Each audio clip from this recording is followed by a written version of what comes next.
Okay, you know what time it is. Mr. Fence Pulling Come Along is sitting there waiting.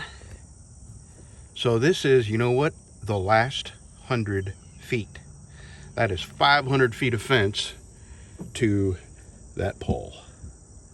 And then I got another 30 feet, maybe a little more, 32, something like that, to go from that pole to here. But from that pole to this pole, I'm gonna dig down where it's all level, and I'm gonna drop my fence down inside what I dig out, and then if I have to, I'll add some to the top. The reason is it's right there in the creek. So if I can dig out this side, drop my fence into the slot I'm gonna dig, and then dig out the other side of the creek and throw that dirt up here, I think I can make the water erode the other side of that and go under the fence, and there's a pond over there. It fills the pond up, and then when the pond fills up, it overflows and runs down to another pond. And behind me, I'll show you behind me here. This is another avenue that the water runs through right there. And it comes down here and runs into this ditch right where the fence is, right here. I mean, you know, only on the biggest of storms, you know. So, I'm going to let this stretch out. I just got it hooked up. I put a few cranks on it. And this is the section I have been waiting for quite a while. Yesterday, my wife and I, we had such a nice ride. For some reason, my GoPro just doesn't seem to take good, clear video. I don't know why. You know, I don't know how to set it where it makes clearer pictures. I don't know if I'm doing something wrong. I think it's a GoPro Hero Black. It's either 8 or a 9, I don't know. I think it's an 8. I've had it for 3 or 4 years now. And they do have this 360 camera, but dear God, they're so expensive. I'd never be able to afford one. But they mount on this arm, and it takes video 360 degrees around you, and you can choose, you know, what video you want. And when I see that video online, the video is so clear. I don't know if I'm doing something wrong with my GoPro or not. Anyway, but that's not about fences. And I am going to do a T-post driving tips and tricks that the government doesn't want you to know. Just little things that I have found to make driving multiple T-posts a little easier. All right, I'm gonna drink a Mountain Dew. Give this about 30 minutes to relax. Put a couple more cranks on that come along and start tacking it up. I'm gonna do my fence staples first, and then I'm gonna do my T-posts. Well, I'm not done. I gotta knock that around the corner and staple it to the fence because that's the end. And down here, my wife and I have come to the conclusion that cattle panels, it is 25 feet from this 4x4 to that metal pole. And I can buy two 16-foot by 50-inch cattle panels, and those will absolutely withstand the rigors of rushing water and debris getting hung up in it and all that. So that is a perfect solution. I do think that I'm going to sink 1 or 2 more 4x4s between that silver pole and this, just to have something super solid and cemented in to attach the if I do it right, I'll never have to do it again. And that's the thing to do. Plus, it will leave me enough left over that I can make a gate. Follow me now. Follow me. All the way down there. Where's the gate? That was way down yonder. Right there. I got a 4-foot gate I gotta make or buy, and they're expensive, so probably won't be buying one.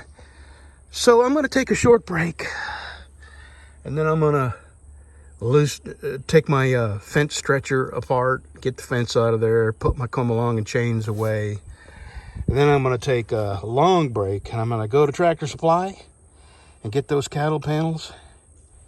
And I may not do that today because I got to get 2 more 4x4s and some more cement. So that is going to be its own project. So I think I'm going to take a pretty good break here and then come up and clean up.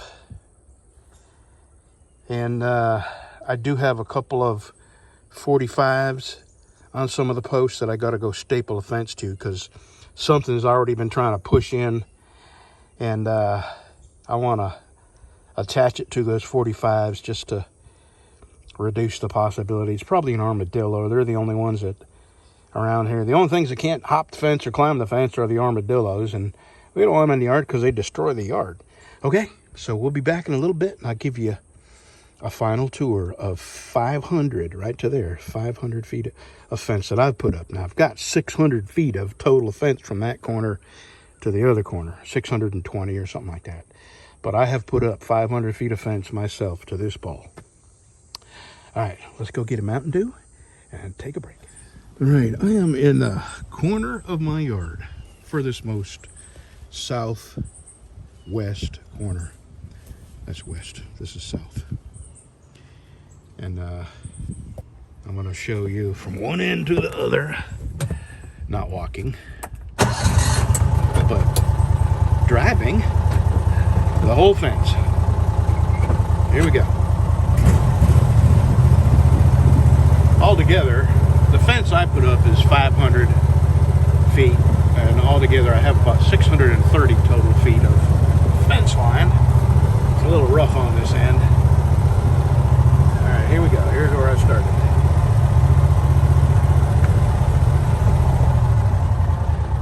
Seems like I've been working on this forever.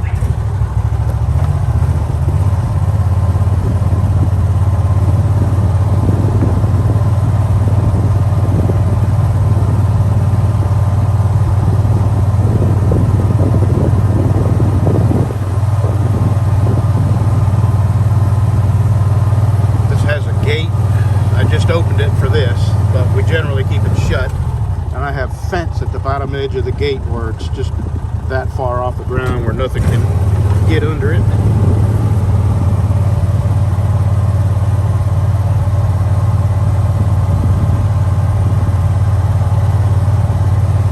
I gotta make a gate for this, and I'm gonna use some cattle panel and probably weld some hinges on the side, and doesn't have to be, you know, perfect, but anyway, I'll show you what we're going to do down here. I've changed my mind about what we're going to do at the end of it.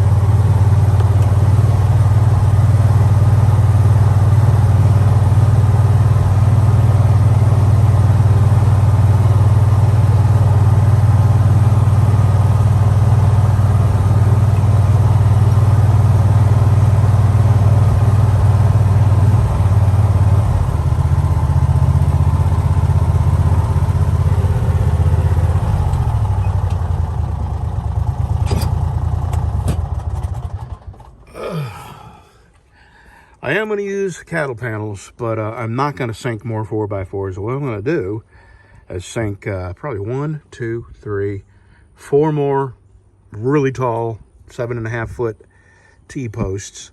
And then I'm going to use cattle panels going from that pole to this pole. Now, I'll attach them to this pole, but the T-posts that I hammer in, I'm going to weld them to the T-posts. And at some point, we're probably going to have to dig down against this fence so the water will go over, but we'll see. One thing at a time. This fence is done. Today, before the day's out, I'm going to bend this around the edge of the 4x4 there and staple it. I'm going to get my fence stretcher off of there, the chain, put my chain away, put my come along away. This is going to be one big project because I still have to dig down and, you know, weld my cattle panels. The cattle panels we're getting are 16 foot long by 50 inch tall. So it's going to be plenty tall. All right, that's the end of this. I am going to do another video about the secrets I've learned about hammering T-posts in, but that'll be another video. Have a good day, y'all. Look at all the bug guts on my GoPro.